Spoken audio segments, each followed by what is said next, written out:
And when we say, I'm fine, we have to say it from the heart. Weakness and shortcomings are the seeds of happiness. The problem is that it is easy to forget having been praised.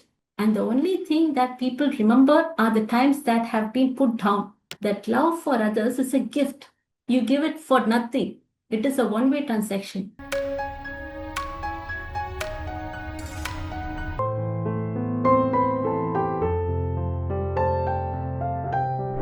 Good morning, Masters. This is Aishwarya from Chennai. Yeah, the book that we are going to see today is I Am Fine Spirit. This is written by the Japanese author Ryūhō Ōkawa. Moving on to the agenda, we have details about the author and the book, and the stages from awareness to inner peace, and finally the conclusion. So about the author, he is a spiritual leader and a visionary and founder of a Happy Science organization. In his early days, he started receiving messages from the great masters like Buddha and Jesus. And based on that, he left his career and dedicated his lifetime to spread the message and also to spread the happiness. He has written more than 2,850 books. And about the Happy Science organization, this institution has its headquarters in Tokyo and it is spread across the world, including India. And happiness planting is one of the primary aspects of this institution. Every day, morning and evening, the teachings of Buddha and the Ōkawa Master's teaching are being practiced and meditated for self-reflection by the Happy Science believers.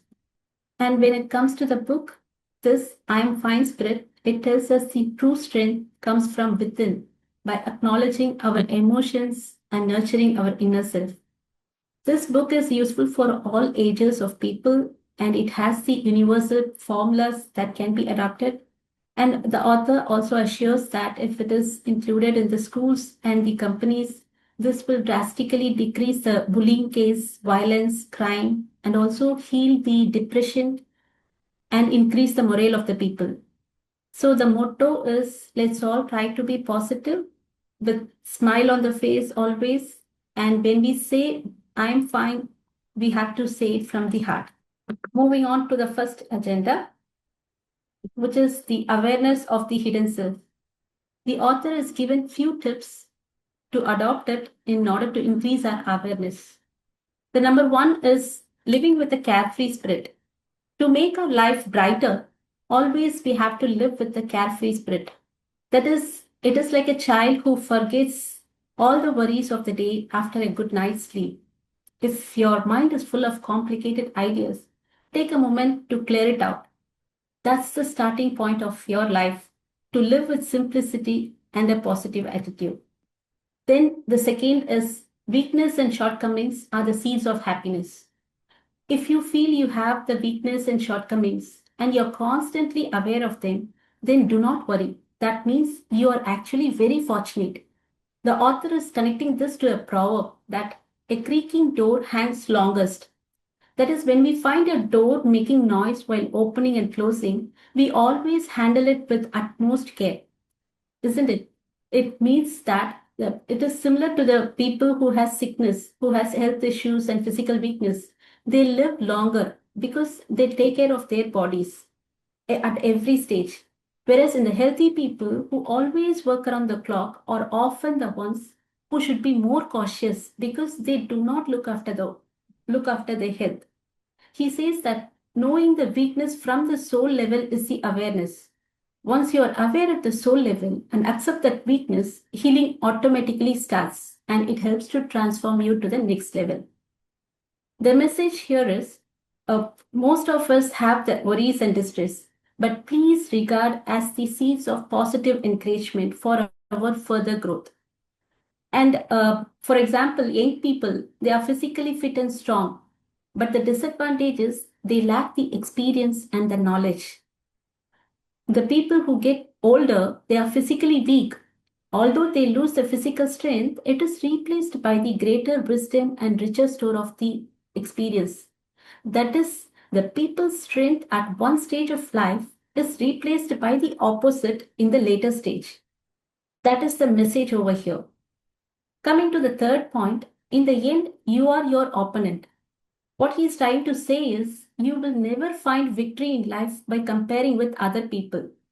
Evaluate yourself by assessing the growth and progress that you made compared to the earlier period of your life. Look at the problems that is found inside you. Then reflect back on the abilities that you had at birth and examine the same that you have achieved since then. That is how you should assess yourself. Example here is a painter, she prepares for her first solo exhibition. But as the opening night approaches, she started questioning about her talent, about her vision, her worth, and she started reworking because there is no critic from outside world, there is no one to comment over here. But at this stage, her opponent is not from the outside, it is from her inner voice. Inner voice says that you're not ready. And when she accepted, she was able to share the best of her creative art.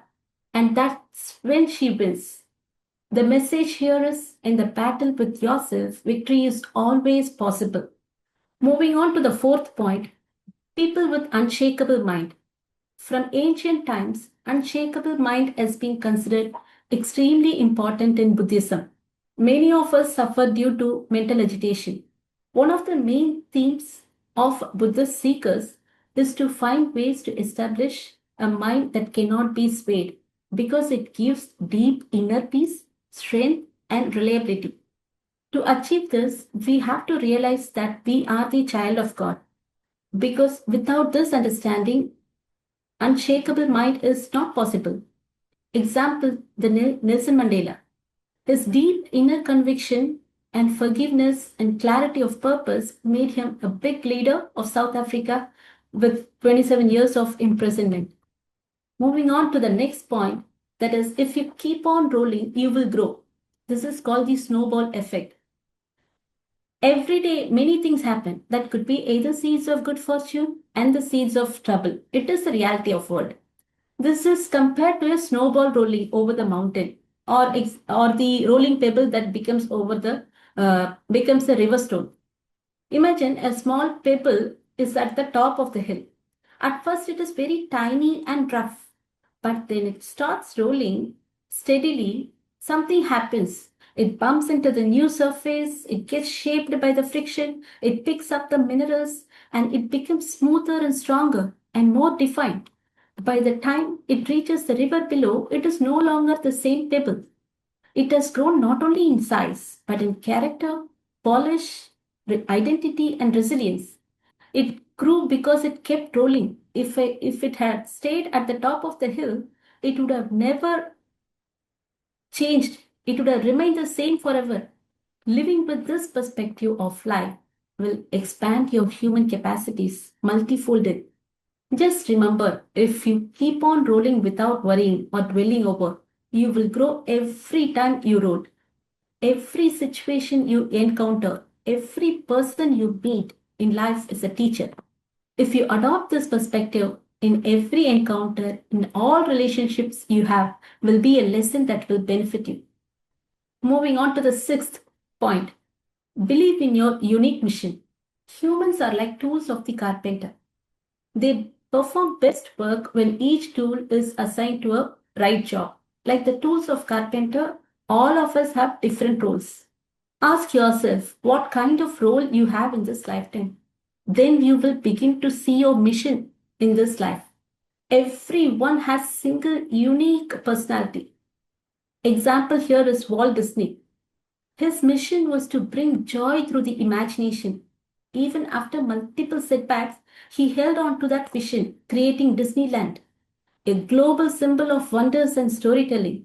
The key message is, if you accept others as who they are, you should also accept yourself as who you are. Coming to the last point of awareness, that is, accept your imperfections. Not only it is important to believe that you are a child of God, it is also necessary to accept that human beings are imperfect creatures. As long as you live in this world, you will always have some kind of imperfection. For example, a teacher who has stammering issue but still teaches with a passion, showing students that communication is more than perfect speech. Though you have imperfections, they have accepted and moving ahead in life. It is important to focus on the improvement and strive for the better rather than best. We'll move on to the next agenda, that is acceptance, awareness to acceptance. How do we do it? The author is sharing few techniques here. The first one is, are you choosing unhappiness? When you are in worry, your heart is usually torn apart by multiple choices and you begin to lose control. When you find yourself in that situation, consider which way of thinking will benefit your development the most. That will lead you to the answer. A very good example he is stating here. Someone who has taken an examination. Naturally, some people will pass, the other people will fail. Interestingly, however, even among people who have passed, some become very curious simply because their grades were not high as they expected. The others are very delighted and feel very grateful that even if their score is just a pass mark, so attitudes differ depending on the person. Here, people find different justifications for their attitudes. Some insist that Jesus Christ itself suffered. It is quite natural that I too will suffer. The important thing to consider is which choice is better. God always gives you a helping hand. But if you choose unhappiness, even God Himself cannot help you because it is up to people's free will. So, it is important that you are determined to choose the happiness. The number two, believe in the power of your mind. This is like cause and effect. There is always a cause to everything and will be an effect following short after. So it is important to think of the way to sow good seeds, nurture them, and harvest it. And the author gives a great idea here, dynamic thinking. That is, sowing the seeds which has explosive power. Actually, he says that there is no problem that cannot be solved if the person becomes stronger. For example, he is comparing this to a crying child, which will stop and show a smile just at the sight of a candy. We may think this is a normal and usual thing, but this is also a technique. The relationship between God and the human being is similar to this. So, thus, the author repeatedly teaches. Moving on to the third point, third technique. This is building self confidence. How to build it? When you look back over your entire life, you should be able to say, I was wrong about this, or I should have done better. But at the same time, you should recognize that overall you did not do a bad job. There should be a realization that you were receiving a love from God and conviction that you have been of service to others. The self confidence is built on the accumulation of small realization like this. For example, waterfall floating. The term waterfall refers to a group of birds that live in waters. It is of aquatic environment. And waterfall, this is characterized by their webbed feet and the waterproof feathers, which is adaptive to swimming and floating on the water surfaces. So, waterfall floating on the surface of pond have a oil coating on their feathers, which repels the water. That is the self-confidence. And self-confidence works in the same way. And he is also giving certain scenarios such as you may meet even a wonderful friend after separating from an old friend, or you may become stronger through the death of a family member, or you may even find a better match after a breakup with a partner. All these will help you to work on refining your soul. Moving on to the next, which is write a self-respect diary. As Pradeep sir tells us to do the journaling, this is also similar to that. And you should create a list of your good points. Look back over your past and list up all the things that people have praised you for since you have born. When you do this, you will realize that you have frequently been praised. No matter what kind of person you are, everybody has their list of good points. The problem is that it is easy to forget having been praised. And the only thing that people remember are the times that have been put down. So there will be things you did not realize until you list them up in this way. And this will probably turn out to be something quite unexpected.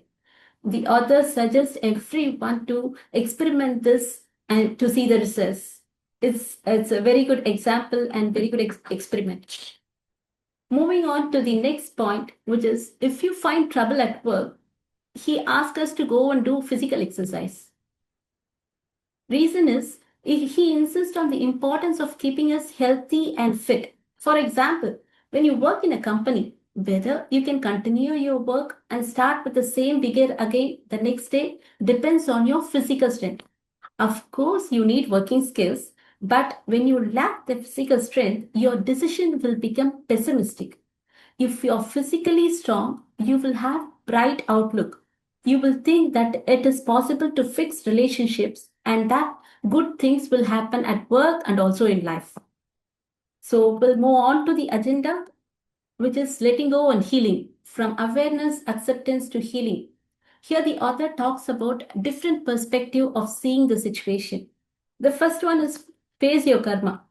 All human beings reincarnate in this world repeatedly to further their spiritual growth. If you see your spiritual training from this perspective, then what you originally saw as a trauma will look different to you.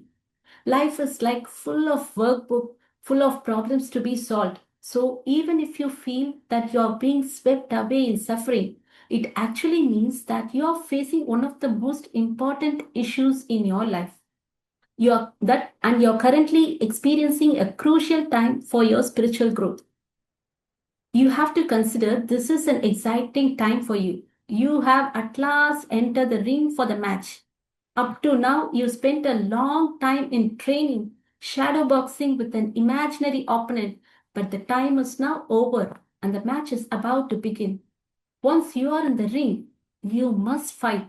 This may be the biggest moment that you were born into this world for.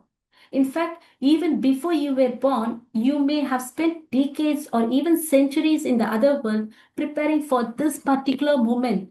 It is simply your own karma is appearing before you in the form of worry. When you are fighting in the ring, is not another person. It is battle between you and your own karma. So you have to win this match at any cost. This is the purpose of your present reincarnation.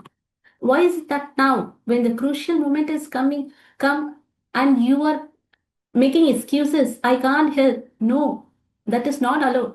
Once you are in the ring, you have to hide your weakness and give it your best shot. The moment you find yourself face to face with your karma, you have to determine to put a brave face and go for it. Even if you're at a disadvantage, never ever show it. In the ring, you cannot let your opponent know that he has a chance. This is a very great message for every one of us when we feel really low during our tough times, when we tend to lose control.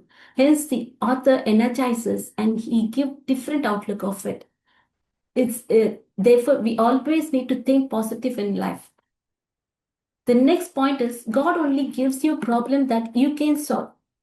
The person, for example, the person who is suffering may believe that he or she is incapable of coping with the load. But in God's eyes, it's exactly the right size. To explain this, imagine a man who is carrying a heavy bag on his back.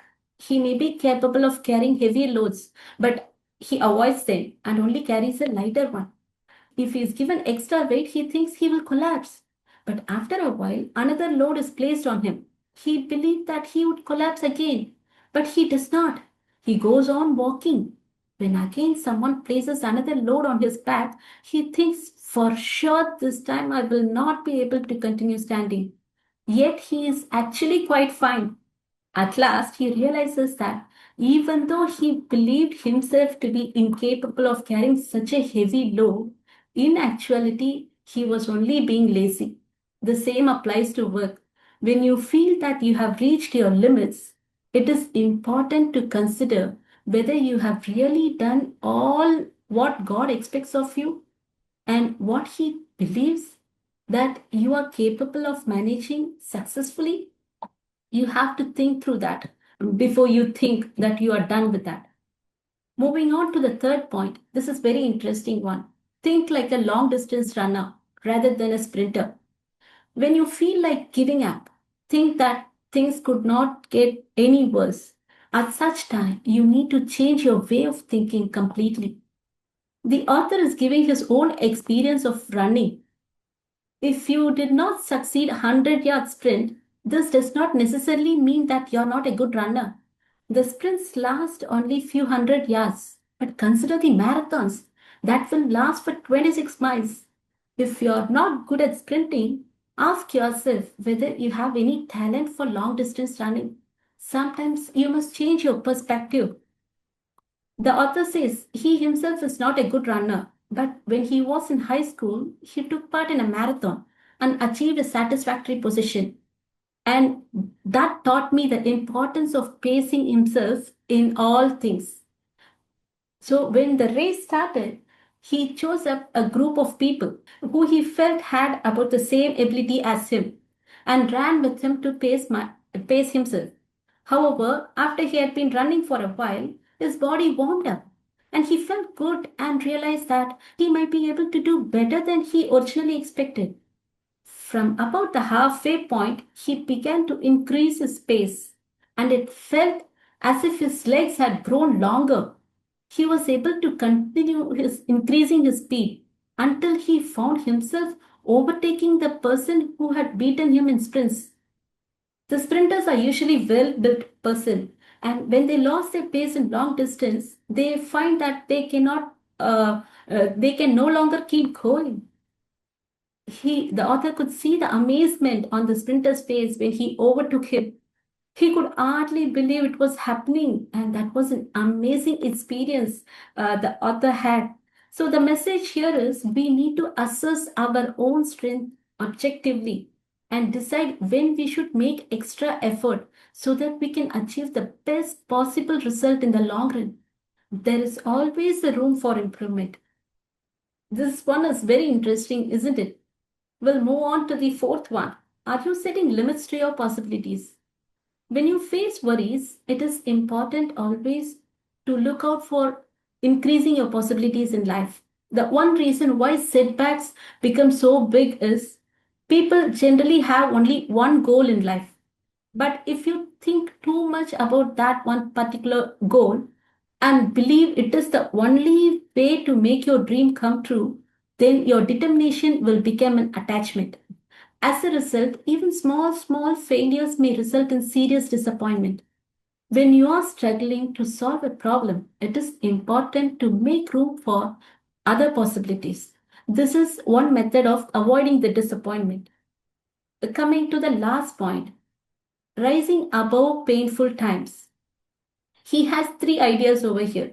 First of all, we have to understand that we have inexhaustible energy within us.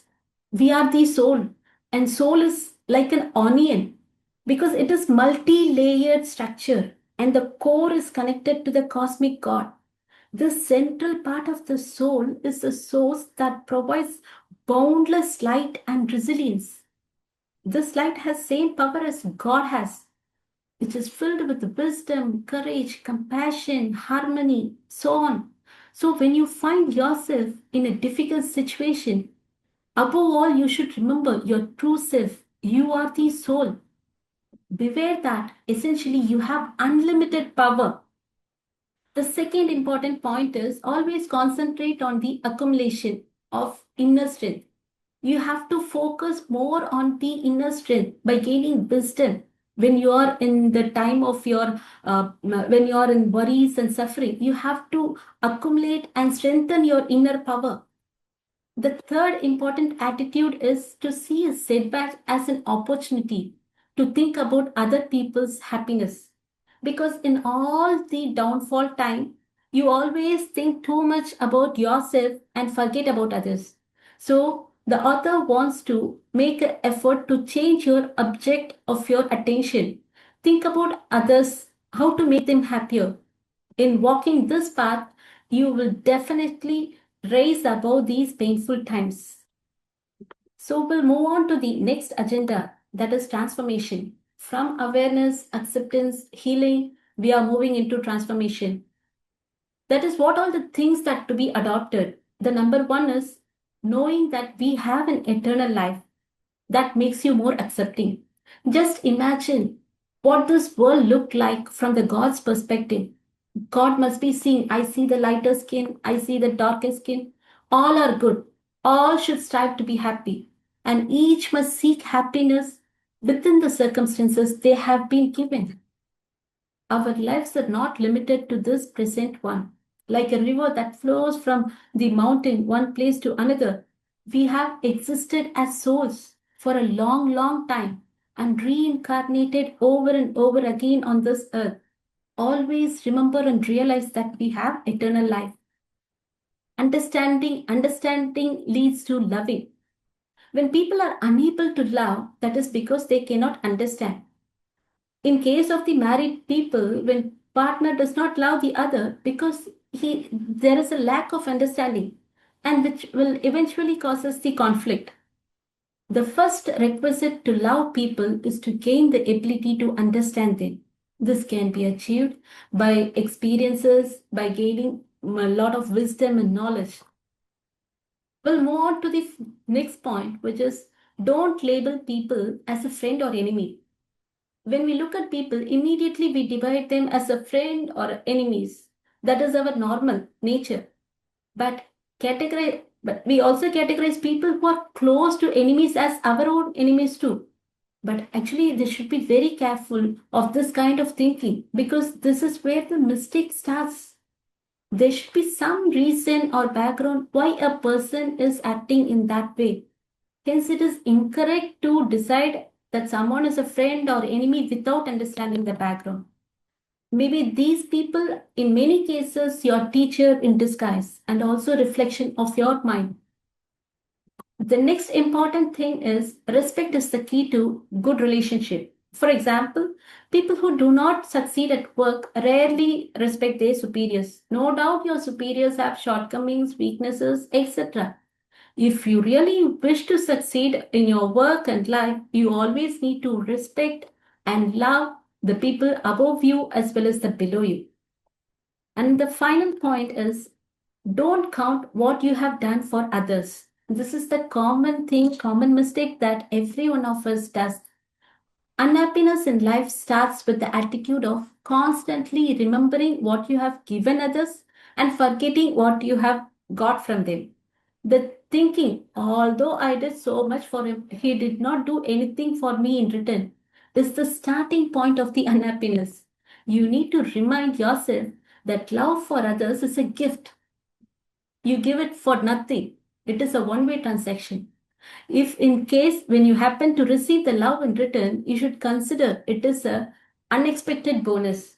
When you do something for others, it is always necessary. You have to do it without expecting any reward and to forget what you have done. If everyone adopt this basic way of thinking, the world will definitely would be a better place. Coming to the final agenda, that is the inner peace. The inner peace is achieved through authentic living, and he has three ways of doing it. The first one is leading a cheerful way of life. How to live? He has again four steps. One is live with responsibility. It is very difficult to find the responsible people today because people have become so argumentative. They always make mistakes and they ask for excuses. Making mistakes and having failures are just common thing and part of being human. But accepting and admitting to the error that you make with graciousness, that will lead to your soul progress. And number two is not seeking repayment. Do you give what you can to others without seeking any repayment? Very few people have this kind of nature. And the third one is be aware of finite life. Your life is finite, but at the same time, it is also infinite. This is like Pradeep sir normally says about the paradox. And this one is a Zencon. A finite life is shared by all people living on the earth. and everyone will leave this world sooner or later. We should leave a cheerful impression inside people's heart before we leave. That is the essence of finite life. Awakening to the infinite life is having an infinite life means that human beings have any number of chances to take a fresh new start. It is always good to loosen yourself and be grateful to the fact that you have a soul, you have given a life and a soul. No matter how many times you fail, this will allow you to breathe easier and live brightly. And the next important point is happiness does not need any condition. Very true statement. Don't say only if I had $1 million or only if I had a better job or only if I marry a wonderful person or only if I graduate from this school, I will be happy. No, that is not possible. Yeah, if a person is living with hope, that person is a happy person. A happy life will open up by having happy thoughts. So, in order to live a very bright life or a very radiant life, do not make excuses. You will be happy if you don't put any condition to your life. A splendid path will open up if you make sincere efforts. Say goodbye to all the thoughts that begin with if I had, if I was not. But from this day onwards, don't think of reason why you can't be happy. Stop complaining because complaining is like a poison. Sow positive seeds and the result will be the beautiful flowers.